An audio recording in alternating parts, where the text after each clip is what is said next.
Hi friends आमी प्रकृति चले एसेছি আরেকটি নতুন রেসিপি নিয়ে। আজ আমি বানাবো স্টাফড ব্রেড পকোড়া। এই পকোড়াটা ঘরে থাকা খুবই কম উপকরণ দিয়ে আমি বানিয়েছি আর বানাতে খুবই কম সময় লাগে আর ঝটপট তৈরি হয়ে যায়। বাচ্চাদের খুবই ভালো লাগবে খেতে আর সন্ধ্যে স্ন্যাক্স হিসাবে আপনারা এই পকোড়াটা বানাতেই পারেন। তাই ভিডিওটা স্কিপ না করে দেখে নিন আমি এই পকোড়াটা কিভাবে বানালাম। তাহলে এবার আমি পকোড়াটা বানানো শুরু করছি।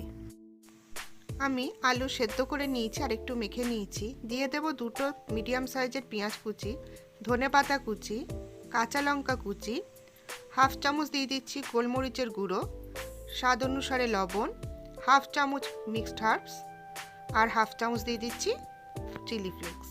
এবার ভালোভাবে মেখে নেব সব উপকরণগুলো।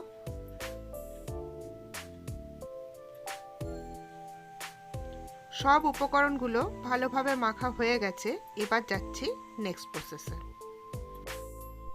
আমি পাউরুটি নিয়ে নিয়েছি আর চার ধারগুলো আমি কেটে নিয়েছি।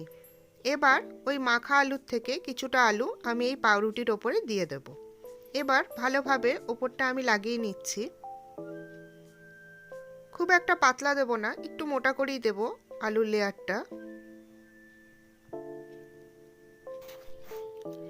আর একটা পাউরুটি নিয়ে আমি ওপর দিয়ে একটু চেপে চেপে দেবো। এইভাবে আমি বাকিগুলো বানিয়ে নিচ্ছি। যাচ্ছি নেক্সট প্রসেসে। এবার একটা বাটিতে আমি দুটো ডিম ফাটিয়ে নিচ্ছি। এবার ডিম দুটো আমি ভালোভাবে ফেটিয়ে নিচ্ছি। ফেটানো হয়ে গেছে। যাচ্ছি নেক্সট প্রসেসে। এবার ওই যে স্যান্ডউইচটা বানিয়েছিলাম আলুর, সেই স্যান্ডউইচটা আমি ডিমের মধ্যে ভালোভাবে ডিপ করে নেব। ভালোভাবে ব্রেড ক্রাম্বস লাগিয়ে নেব। একটু চেপে চেপে ব্রেড ক্রাম্বসটা লাগাতে হবে। চারধারে সুন্দর করে আমি ব্রেড ক্রাম্বসগুলো লাগিয়ে নিচ্ছি।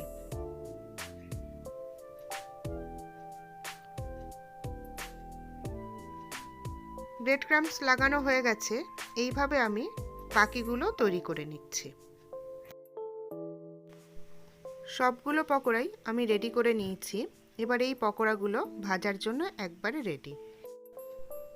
ফ্রাইং প্যানে তেল গরম করে নিয়েছি আর একটা একটা করে পকোড়া এর মধ্যে ছেড়ে দিচ্ছি। গ্যাসের ফ্লেমটা মিডিয়াম করে 5 মিনিটের জন্য আমি এই পকোড়াগুলো ভেজে নেব। 5 মিনিট পরে আমি আবার পকোড়াগুলো উল্টে দিচ্ছি। দেখতেই পাচ্ছেন খুব সুন্দর কালার চলে এসেছে। আবার আমি 5 মিনিটের জন্য ভাজতে দিয়ে দেব। 5 মিনিট পর ফেরত আসলাম। দেখতেই পাচ্ছেন দুই দিক খুব সুন্দর কালার চলে এসেছে। এবার আমি পকোড়াগুলো তুলে নিচ্ছি। আপনারা দেখলেনই যে কত কম সময় আর ঘরোয়া উপকরণ দিয়ে আমি কত সহজে এই ব্রেড পকোড়াটা বানালাম। আপনারাও বাড়িতে বানান, আমার মনে হয় সবারই খুবই ভালো লাগবে। বাচ্চাদের তো ভালো লাগবে। আমার রেসিপিটা কেমন লাগলো আমাকে কমেন্ট করে জানাবেন।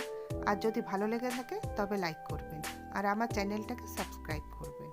তাহলে এর পরের দিন আসছি আরেকটি নতুন রেসিপি নিয়ে। তাহলে আজ এই পর্যন্তই। নমস্কার।